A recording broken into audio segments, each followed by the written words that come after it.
He ruled the underworld with an iron fist. She disappeared without a word, carrying the only thing that could destroy him: his blood. 5 years of silence, one night that changes everything. Because some secrets don't stay buried. They grow up and come home. The twin secret: when the past walks in holding your future. Subscribe now. You won't believe what happens next. He didn't believe in ghosts. Until the night she walked into his engagement party like a memory he'd tried to bury for 5 years. Kang Min-ho stood at the center of the grand ballroom, champagne glass in hand. His fiancée's arm looped elegantly through his. Crystal chandeliers dripped light onto marble floors. Politicians laughed too loudly. Business partners bowed just low enough. Everyone knew his name. Everyone feared it. The king of Seoul's underworld, 32 years old, untouchable, engaged to the daughter of a rival family. A merger, not a marriage. A crown, not a choice. He'd perfected the art of presence without feeling. Of smiling without meaning it. Of living without ever truly being alive. And then the doors opened. She stepped inside. Not alone. Amara. His breath caught somewhere between his ribs and his throat. The room blurred. Voices faded into static. His fiancée was speaking beside him, but he couldn't hear a word, because all he could see was her. 5 years. She looked different. Stronger. Her dark skin glowed against the cold white of the ballroom. Her natural hair framed her face like a crown she'd earned, not inherited. She wore a simple black dress. Nothing like the glittering gowns around her. But she didn't need diamonds to command attention. She had something far more dangerous. Truth. And she wasn't alone. 2 small girls stood on either side of her, their tiny hands gripping hers. They couldn't have been more than 5 years old. One wore a soft pink dress. The other, lavender. Their hair was braided with delicate care. Their wide eyes scanned the room with the kind of curiosity that only children possess. Minho's heart stopped. Because those eyes were his. Dark, sharp, unmistakable. The same eyes that stared back at him every morning in the mirror. The same eyes his father had. The same eyes that carried the weight of blood and legacy and violence. He saw himself in them. Twice. His hand tightened around the champagne glass. The crystal groaned under the pressure, threatening to shatter. His bodyguard, stationed 3 feet away, noticed the shift. A silent signal passed between them. Stay close. Watch everything. Amara didn't look at him right away. She moved through the crowd slowly, gracefully, as if she hadn't just walked into the lion's den. As if she didn't know every man in this room would kill for him. As if she hadn't vanished from his life without explanation, without goodbye, without giving him the chance to choose. The twins stayed close to her, their small hands never letting go. Minho's fiancée, Yuna, tilted her head, following his gaze. Her smile was practiced, perfect, and utterly fake. Do you know her? Yuna asked lightly. He didn't answer, because he didn't know how. Yes, he wanted to say. She was the only woman I ever loved before I learned to stop feeling. No, he wanted to lie. She's no one. A stranger, a ghost. But neither felt true. Amara finally looked at him. Across the room, through the crowd, past the champagne and the lies and the performance of power. Their eyes met, and the world stopped. She didn't smile, didn't flinch, didn't cry. She just stood there, holding the hands of 2 little girls who had his face. Minho felt something crack inside his chest, something he thought he'd buried years ago. Something that felt dangerously close to fear. Not the kind of fear that came from enemies or betrayal or bullets. The kind that came from realizing you'd lost something you didn't know you needed. One of the twins, the one in pink, whispered something to Amara. She knelt down, smoothing the child's braids, whispering back. The little girl nodded, then turned to look directly at Minho. She waved. A small, innocent wave. Like she didn't know she was waving at the most dangerous man in the city. Like she didn't know he could end lives with a single word. Like she didn't know she was waving at her father. Minho's throat went dry. Yuna's voice cut through the haze. Minho? Are you listening? He blinked, turned, forced his face back into the mask he wore so well. Excuse me, he said quietly. Where are you? But he was already moving. Through the crowd, past the fake smiles and expensive suits and champagne toasts. His bodyguards followed at a distance, shadows trained to kill on command. Amara saw him coming. She didn't run. She stood still, her hands resting protectively on the twins' shoulders. Her chin lifted slightly. Not defiant, just present, unafraid. He stopped 3 feet away, close enough to see the flecks of gold in her brown eyes, close enough to notice the faint scar on her collarbone, one he remembered tracing with his fingertips years ago, close enough to hear the twins' soft breathing. For a long moment, neither of them spoke. The ballroom buzzed around them, oblivious. Laughter, music, the clinking of glasses, a performance of normalcy in a world built on blood. But here, in this small circle of space, there was only silence, and 2 little girls who didn't know they were standing at the center of an earthquake. Minho's voice came out quieter than he expected. Amara. She didn't flinch at her name. Minho. Her voice was steady, calm, like she'd prepared for this moment 1,000 times. His eyes dropped to the twins. They stared up at him with wide, curious eyes. The one in lavender tilted her head, studying him the way children do, without judgment, without fear, just wondering. "Who are you?" she asked softly. The question hit him harder than any bullet ever had. Amara's jaw tightened. She gently squeezed the girl's shoulder. "This is someone Mommy used to know," she said carefully.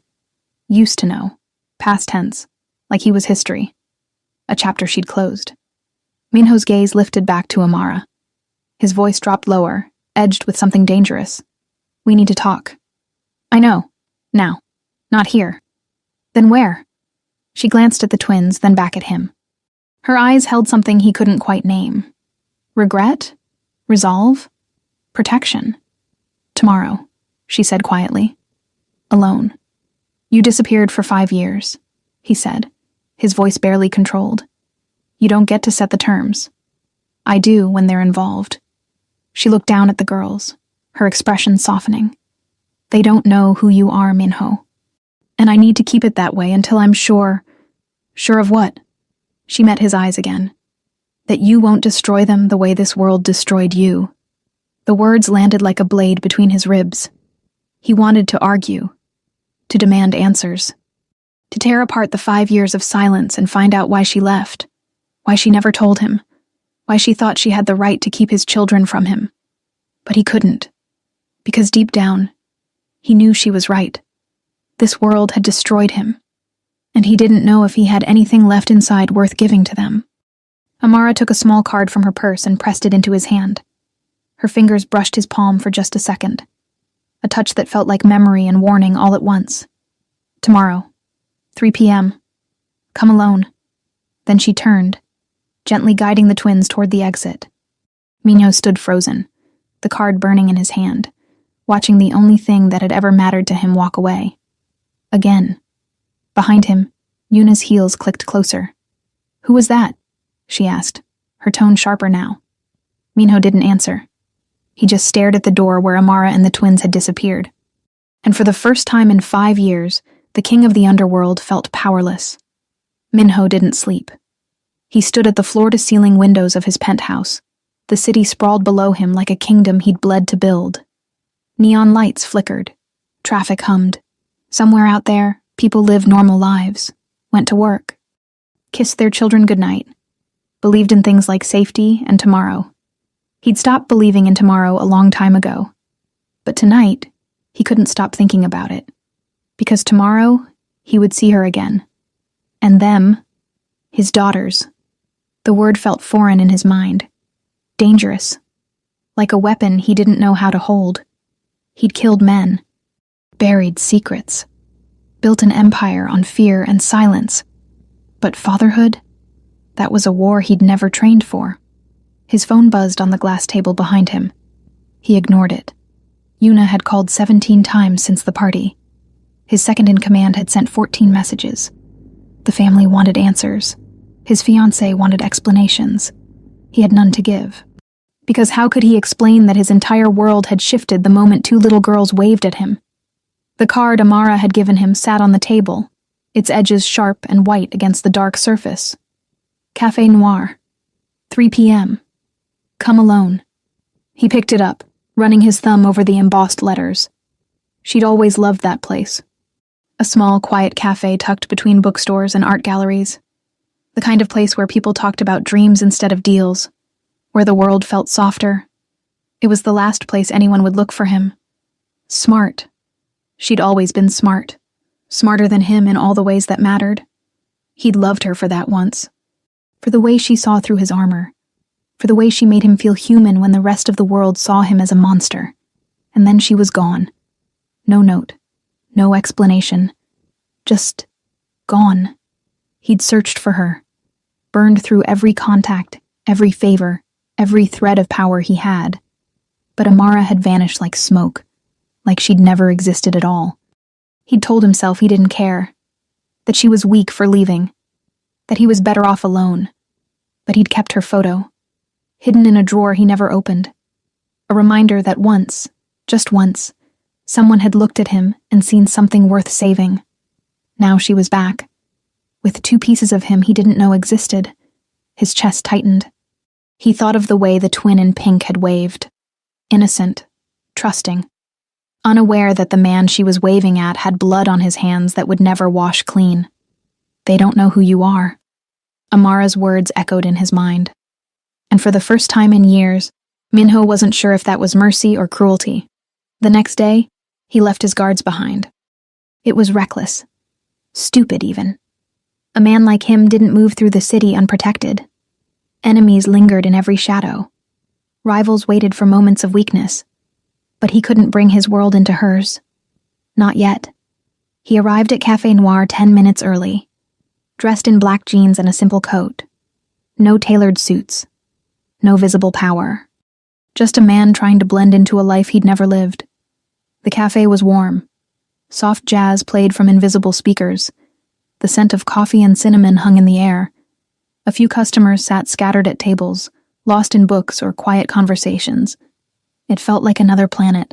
Amara was already there, already. She sat in the back corner, her hands wrapped around a ceramic mug. She wore a cream sweater and jeans. Her hair was pulled back in a low bun. She looked peaceful, like she belonged here, like she'd built a life far away from his chaos. She saw him, didn't wave, just waited. Minho walked over slowly, his heartbeat louder than the music. He sat down across from her. For a long moment, neither of them spoke. She took a sip of her coffee. He didn't order anything. You came alone, she said finally. You asked me to. I wasn't sure you would. I don't break my word, Amara. She looked at him then. Really looked. Her eyes searched his face like she was trying to find the man she used to know beneath the armor. You look tired, she said softly. I didn't sleep. Neither did I. Silence again. Minho leaned forward, his voice low. Are they mine? Amara didn't hesitate. Yes. The word hit him like a punch. He exhaled slowly, his hands clenching into fists on the table. Why didn't you tell me? Because I was afraid. Of me, of what you'd become. Her voice didn't waver, didn't accuse. It was just honest. Minho's jaw tightened. I deserved to know. I know. Then why? Because the night I found out I was pregnant, she interrupted, her voice calm but firm. You came home covered in someone else's blood. The air between them went cold. Minho stared at her. She held his gaze. You didn't say a word, she continued quietly. You just walked past me, showered, changed.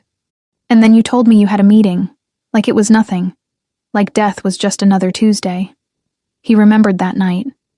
A betrayal within his organization. A message that needed sending.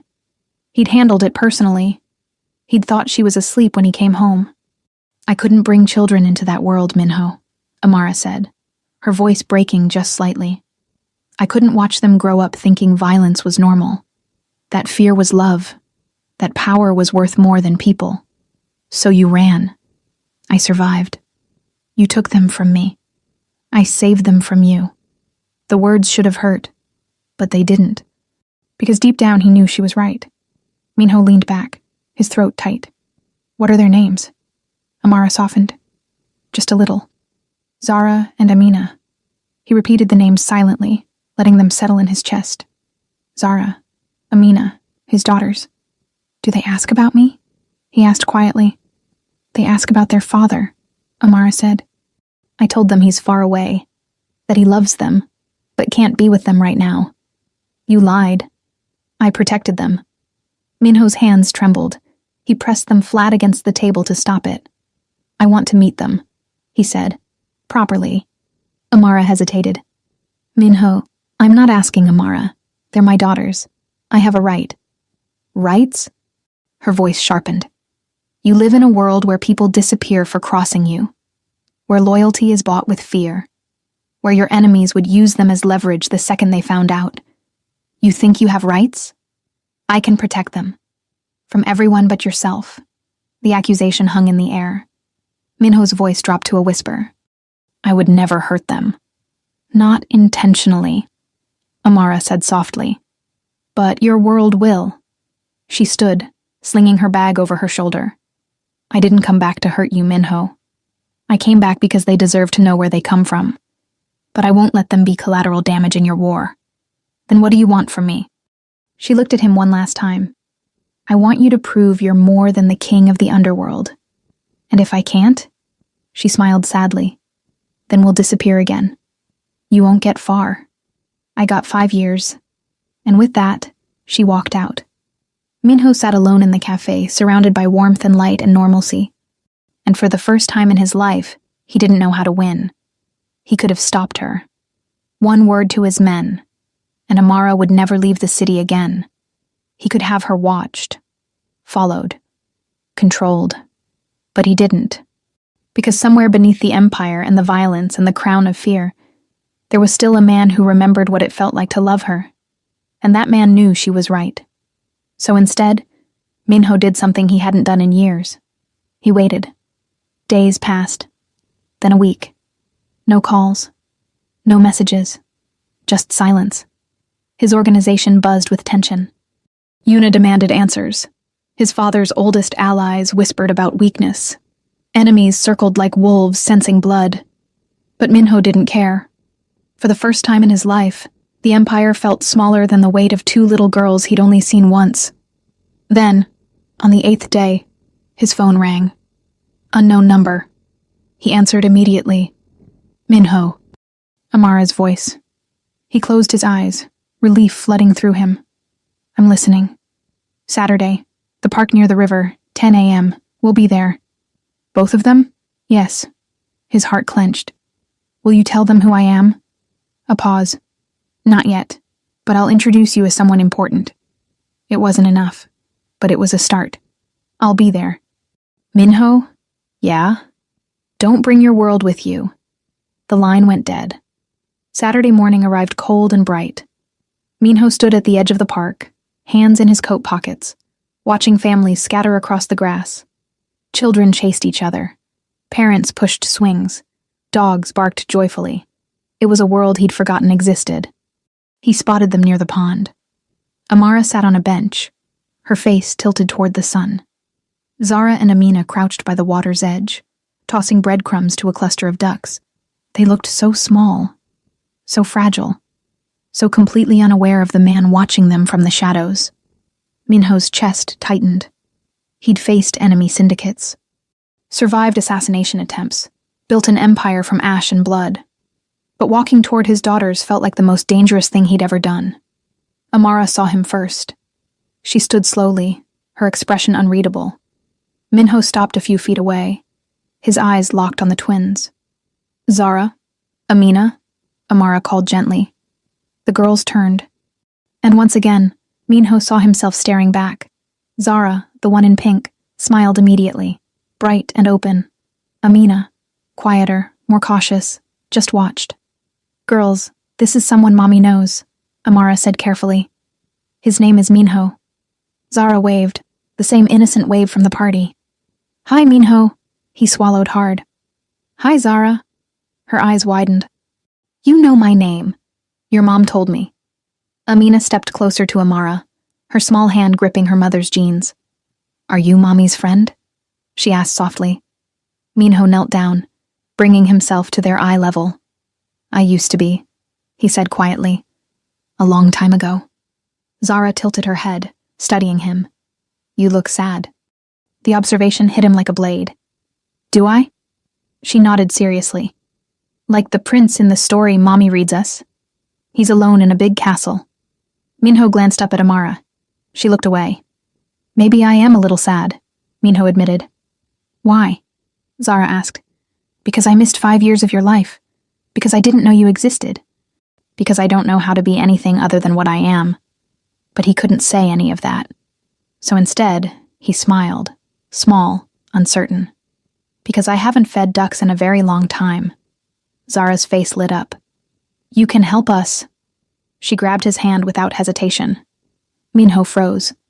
Her tiny fingers wrapped around his palm, soft, warm, trusting.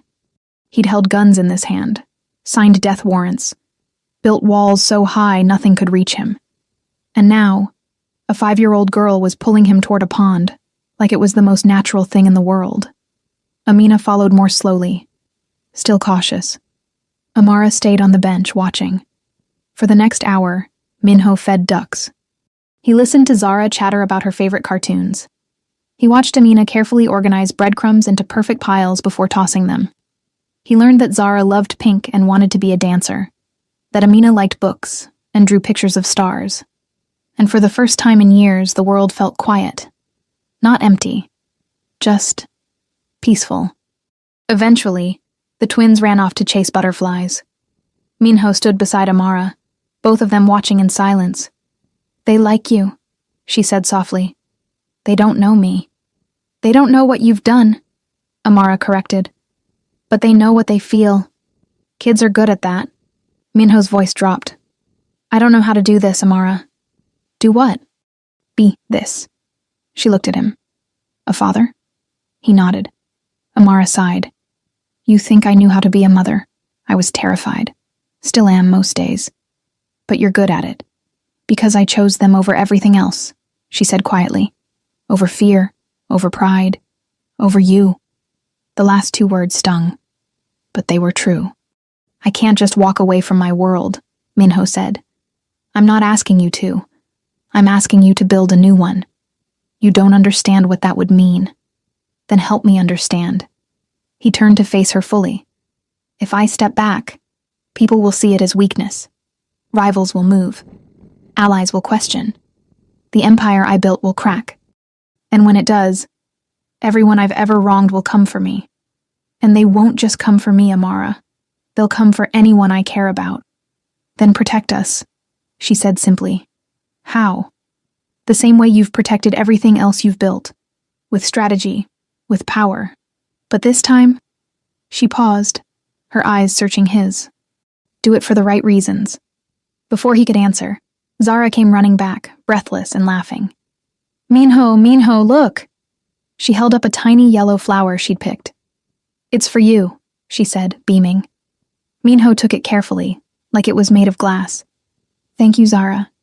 She grinned, then ran off again. Minho stared at the flower in his palm. A gift, not given out of fear or obligation, just given. Because she wanted to. Amara's voice was soft beside him. "They don't need a king, Minho. They need a father." He looked at her, and for the first time, he wasn't sure which one he knew how to be. But he knew which one he wanted to try. The flower sat on Minho's desk for 3 days. Wilted now, brown at the edges. But he couldn't throw it away. It was the first gift anyone had given him in years that didn't come with strings attached. No favors owed. No loyalty bought. Just a yellow flower from a little girl who didn't know he was a monster. He stared at it now, surrounded by reports of territory disputes and intercepted communications. His empire demanded attention. Decisions needed making. Blood needed spilling. But all he could think about was the way Zara had smiled when she handed it to him. His phone buzzed. Amara's name lit up the screen. His heart jumped before he could stop it. He answered immediately. "Is everything okay?" "We're fine," she said quickly. The girls keep asking about you." Something warm spread through his chest. What do they say? Zara wants to know when the sad prince is coming back to feed ducks. Amina drew you a picture. Minho closed his eyes. She drew me a picture? Of stars. She said you looked like you needed more light. His throat tightened. A 5-year-old child he barely knew thought he needed more light. And she wasn't wrong. Can I see them again? He asked quietly. Amara hesitated. Minho, we need to talk about what happens next. I know. This can't just be park visits and flowers. If you want to be in their lives, really be in their lives, things have to change. What do you want me to do? I want you to be honest with me, she said. Are you willing to walk away from the life you've built? The question hung in the air like a blade. Walk away from the empire, the power, the fear, the only identity he'd known for over a decade. I don't know if I can, he admitted. Then I need to protect them from the fallout when your world comes crashing down. It won't. It always does, Minho. Men like you don't get happy endings. They get bullets and betrayal and unmarked graves. I'm not like other men. That's what they all say. Silence stretched between them. Finally, Amara sighed. There's a recital next Friday, Zara's dance class. She's been practicing for weeks. Minho sat up straighter. You want me to come? She asked if you would. His chest tightened. She asked for me? She said the sad prince should see her dance, that it might make him happy. Minho pressed his palm against his eyes, overwhelmed by an emotion he couldn't name. I'll be there, he said hoarsely. No guards, Minho. No phones. No business. Just you. I promise. And Minho? Yeah? Don't make promises you can't keep. Not to them. The line went dead. The week crawled by. Minho attended meetings he didn't care about, signed orders he barely read. His second-in-command noticed the shift. His enemies sensed distraction, and Yuna finally cornered him in his office. Who is she? She demanded. Minho didn't look up from his desk. Who? The woman from the party. The one with the children. No one. Don't lie to me. He finally met her eyes. Cold. Flat. We're not married yet, Yuna. My past isn't your business. Your past is walking around with 2 little girls who look exactly like you, she snapped. That makes it my business. That makes it the family's business. Minho stood slowly. The temperature in the room dropped. Careful, he said quietly. Yuna didn't flinch. Your father won't tolerate this kind of scandal. Not when the merger depends on... I don't care about the merger. She blinked. What? You heard me. Minho, this alliance is worth billions. It secures the family's future. You can't just... I can do whatever I want, he interrupted, his voice deadly calm. I built this empire. Not my father, not the family, me.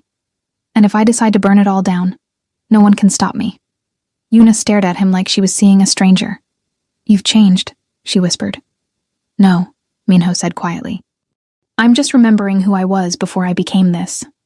He walked past her without another word. Friday arrived. Minho stood outside the small community theater, dressed in a simple black sweater and jeans. No guards, no weapons. Just a man trying to be normal. Inside, parents filled folding chairs. Children peeked from behind curtains, giggling nervously. The air smelled like hairspray and excitement. He spotted Amara in the 3rd row. She saw him, nodded toward the empty seat beside her. Minho sat down, his heart pounding harder than it ever had in a firefight. She's 6th, Amara whispered. Pink tutu. Where's Amina? Backstage. She wanted to help Zara get ready. The lights dimmed. Music started. One by one, little girls pirouetted onto the stage in clouds of tulle and innocence. And then Zara appeared. Pink tutu, hair in careful braids, face glowing with concentration. She looked so small under the lights, so fragile, so completely, heartbreakingly beautiful. Minho's breath caught. She danced. Not perfectly. She stumbled once. Her arms weren't quite synchronized. But she beamed the entire time, lost in the music and the moment, and the pure joy of being 5 years old, with dreams bigger than the world. And when she finished, she scanned the audience, looking for him. Their eyes met. Minho smiled. A real smile. Not the practiced mask he wore for business. Not the cold expression that made men fear him. Just a smile. Zara's face lit up like he'd given her the world. She waved. He waved back. And something inside him, something he thought had died years ago, came back to life. Amara's hand found his in the darkness. She squeezed once. A silent acknowledgement of something they both felt but couldn't say. After the recital, Zara ran straight to him, still in her tutu, breathless and glowing. "Did you see me? Did you?" Minho knelt down. "I saw everything. You were amazing. I didn't fall. You were perfect." She threw her arms around his neck. The hug lasted 3 seconds. But Minho felt it in every cell of his body. Amina appeared beside them, shyer, holding a folded piece of paper. "I made this for you," she said softly. Minho took it carefully. A drawing. Stars scattered across a dark sky, and in the center, a single figure. Him. Surrounded by light. "So you're not alone anymore," Amina whispered. Minho couldn't speak. He just pulled both girls close, his arms around them, his face buried in their hair. And for the first time in his life, he understood what people meant when they said something was worth dying for. Because these two small hearts beating against his chest, this was worth anything. Amara watched from a few feet away, tears streaming silently down her face. Later, after the girls fell asleep in the car, Amara and Minho stood in the parking lot under flickering streetlights. "Thank you for coming," she said. "Thank you for letting me. They love you already. You know that, right?" Minho's voice cracked. "I don't deserve it." "Maybe not," Amara said gently. "But they're giving it to you anyway. That's what love is. It's not about deserving. It's about choosing. Then I choose them. What about your world? I'll figure it out." "Minho, I'll figure it out," he repeated, stronger this time. "Because losing them, that's not an option." Amara searched his face. Then, slowly, she stepped closer. Close enough that he could smell her perfume. Close enough to remember every moment they'd ever shared. "Don't break their hearts," she whispered. "I won't. Don't break mine again either." His hand lifted, cupping her face gently. "I'm sorry," he said, "for everything I put you through. For becoming someone you had to run from. Are you still that person?" "I don't know," he admitted, "but I want to be better. For them. For you." Amara closed her eyes, leaning into his touch. "Then prove it." And for the first time in 5 years, Minho kissed her. Soft, gentle, full of apology and hope, and the fragile possibility of a future neither of them thought they could have. When they pulled apart, Amara was crying. "This is dangerous, Minho. I know. Your enemies will use us against you. Then I'll eliminate my enemies. And your family? Your father? I don't care. Yuna? The engagement is over." Amara's eyes widened. "Minho, that will start a war." He smiled. A dark, dangerous smile. "Then let it start." The war started 3 days later. Minho's father summoned him to the family estate. A sprawling mansion built on blood money and buried secrets. Minho had grown up in these halls, learning that power mattered more than love, that fear was currency, that mercy was weakness. He'd believed it once. Now, walking through the marble corridors toward his father's study, he felt nothing but contempt for the empire built on broken people. His father sat behind a massive oak desk, flanked by 3 of the family's most loyal enforcers. Gray-haired, stone-faced, a king who'd ruled through violence for 40 years. "Sit," he commanded. Minho remained standing. His father's eyes narrowed. "You've embarrassed this family." "I ended an engagement. That's not embarrassment. That's honesty." "Honesty?" His father's voice dripped with disgust. "You jeopardized a $1 billion alliance because of a woman and 2 bastard children." Minho's hands clenched into fists. "Call them that again," he said quietly, "and I'll forget you're my father." The room went silent. No one spoke to the old Don that way. No one. His father stood slowly, rage simmering beneath his controlled exterior. "You think you're untouchable because you built the Western Territories? Because men fear your name? You exist because I allowed it. Everything you have, I gave you. You gave me nothing, Minho shot back. You taught me to kill, to manipulate, to treat people like assets. That's not a gift. That's a curse. That curse made you rich, powerful. It made me empty, his father scoffed. And now what? You'll throw it all away for a woman who ran from you? For children who've existed for 5 years without you? Yes. The word rang out like a gunshot. His father's expression darkened. Then you're a fool. Maybe, Minho said, but I'd rather be a fool with a family than a king with nothing. You think you can just walk away? This life doesn't let go, Minho. You know that. Then I'll make it. His father leaned forward, palms flat on the desk. If you pursue this, you'll lose everything. Your position, your territory, your protection. And when your enemies come, and they will come, you'll have nothing to fight them with. I'll have something worth fighting for. His father's jaw tightened. You're weak. No, Minho said quietly. I'm finally strong enough to admit what matters. He turned to leave. Minho. He stopped, hand on the door. If you walk out that door, you're no longer my son. Minho looked back over his shoulder. I stopped being your son the day I realized I didn't want to become you. And he left. The retaliation was swift. Minho's assets were frozen. His allies turned their backs. Key lieutenants were offered promotions to betray him. His territory was carved up like meat. Within a week, the empire he'd built was fracturing. His second-in-command came to him in the middle of the night. Boss, we have to respond. If we don't strike back, they'll think you're weak. Minho sat in his penthouse, staring at the city that no longer felt like his kingdom. No, he said simply.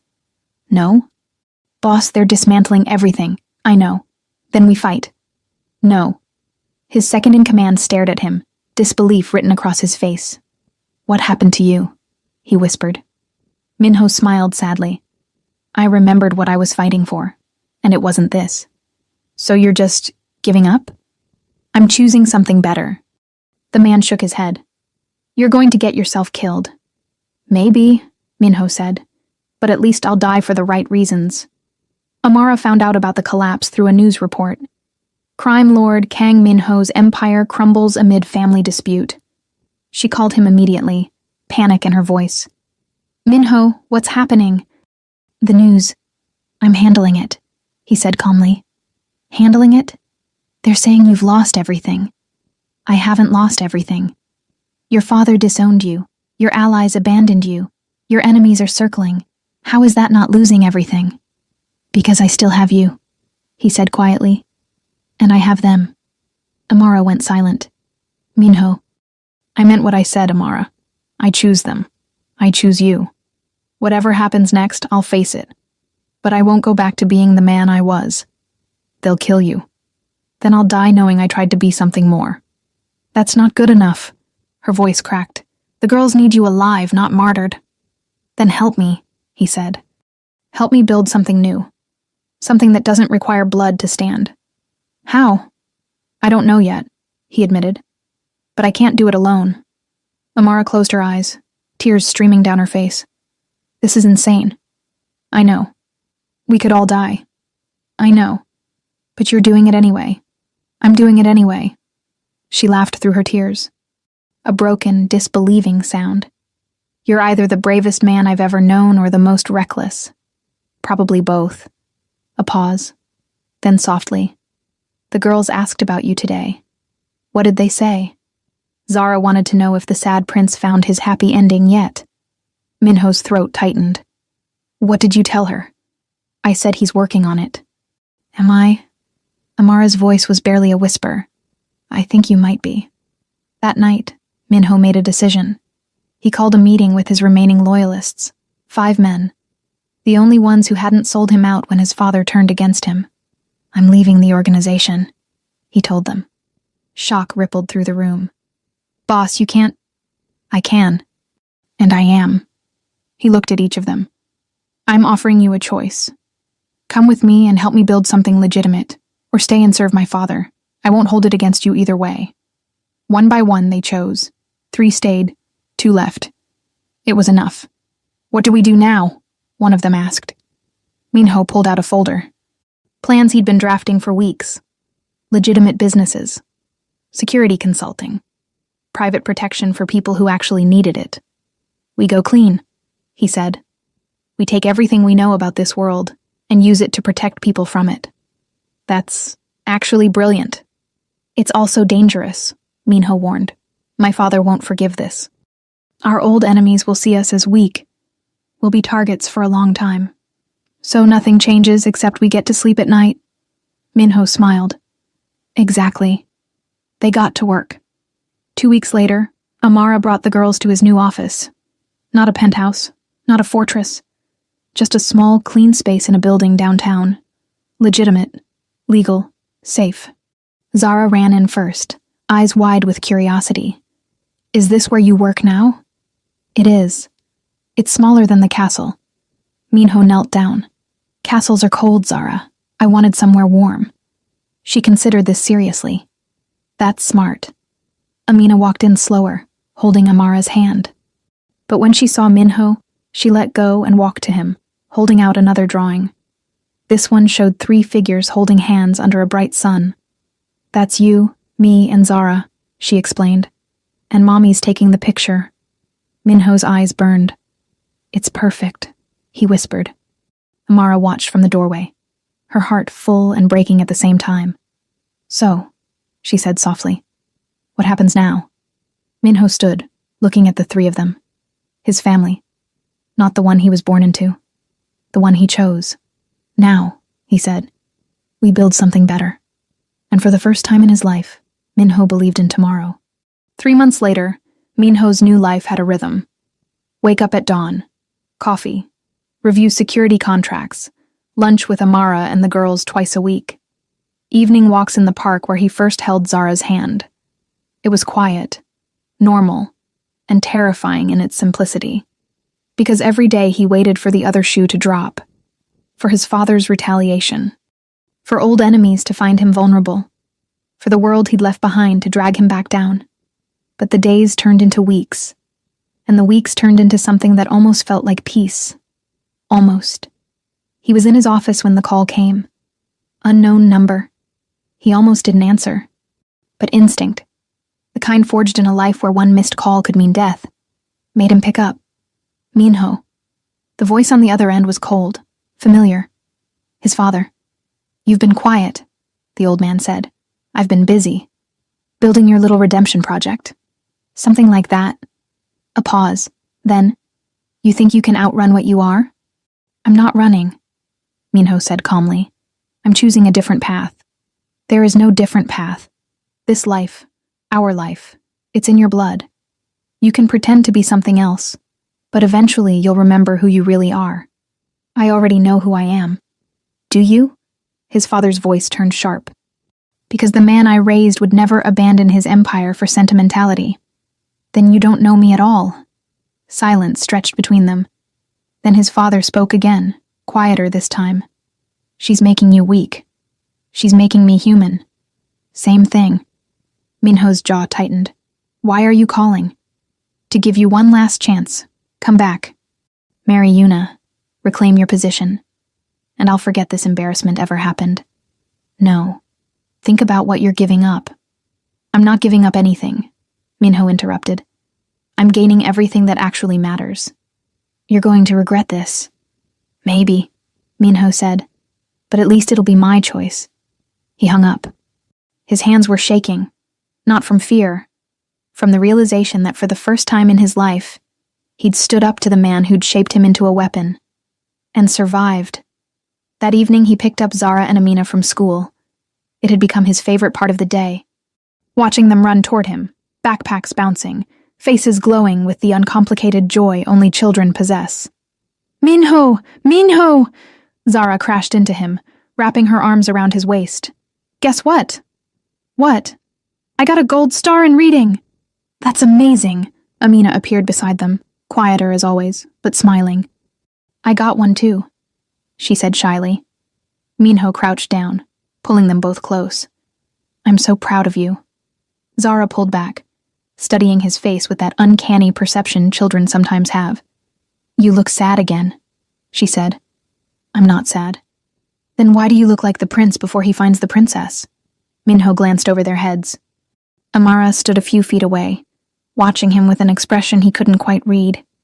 Maybe, he said softly.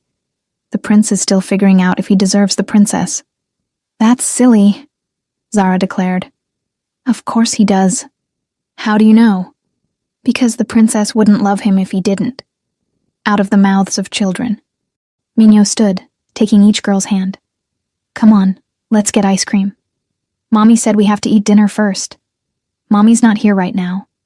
Yes, I am, Amara said, stepping closer with a raised eyebrow. Minho grinned. Then Mommy can have ice cream too. She tried to look stern. Failed. You're a terrible influence. I know. But she took his free hand anyway. And together, the four of them, they walked down the street like any normal family. No guards, no fear, no empire. Just people choosing each other. Later that night, after the girls were asleep, Minho and Amara sat on her apartment balcony. The city hummed below them. Distant sirens, car horns, the chaotic symphony of life moving forward. My father called today, Minho said quietly. Amara tensed. What did he want? Me back. And? I said no.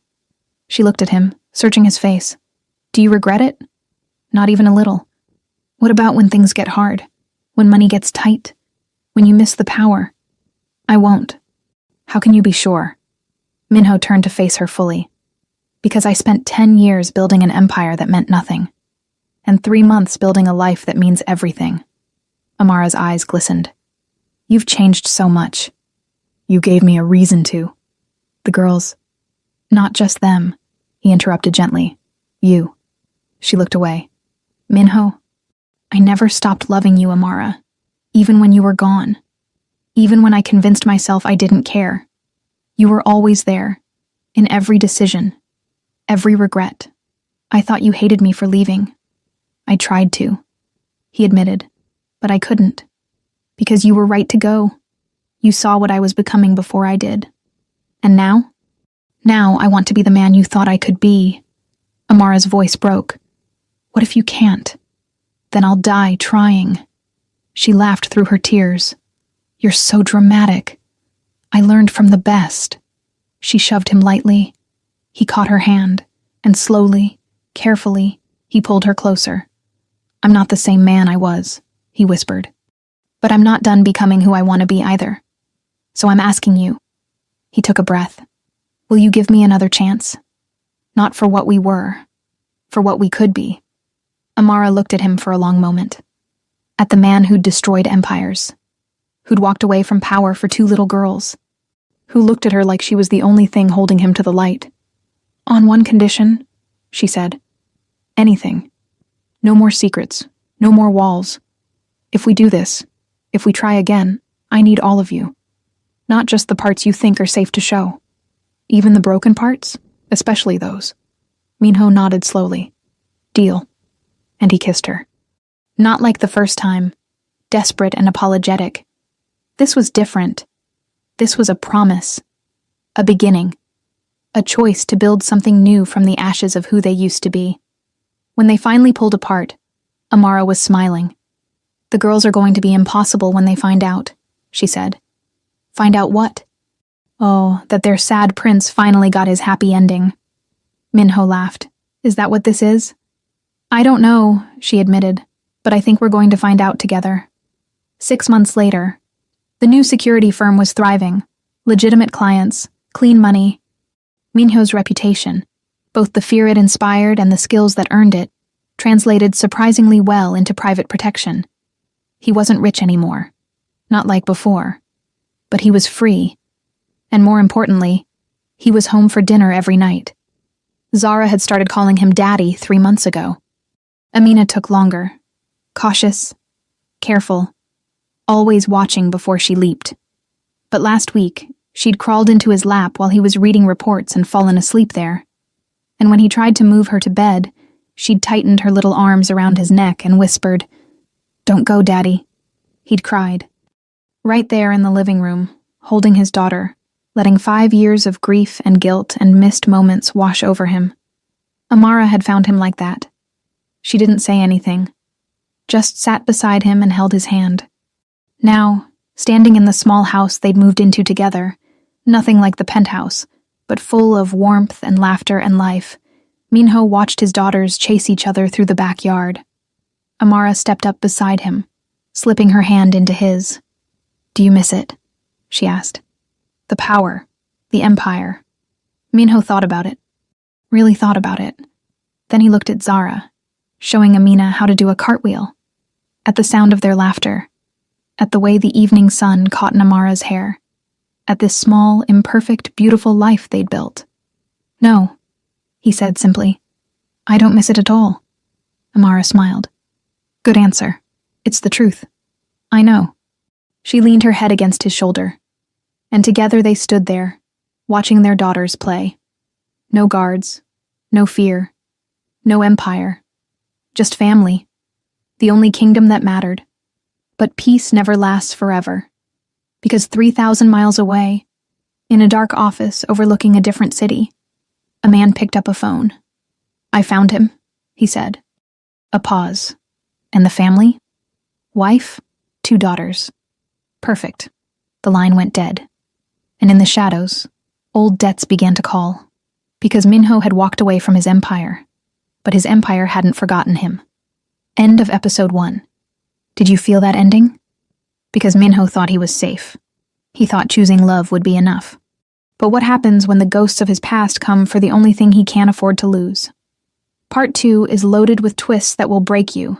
Comment Part 2 below so you don't miss what happens next. And if you're not subscribed yet, fix that now.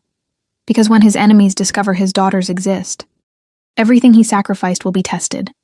Subscribe, comment Part 2, and buckle up. This story is just getting started.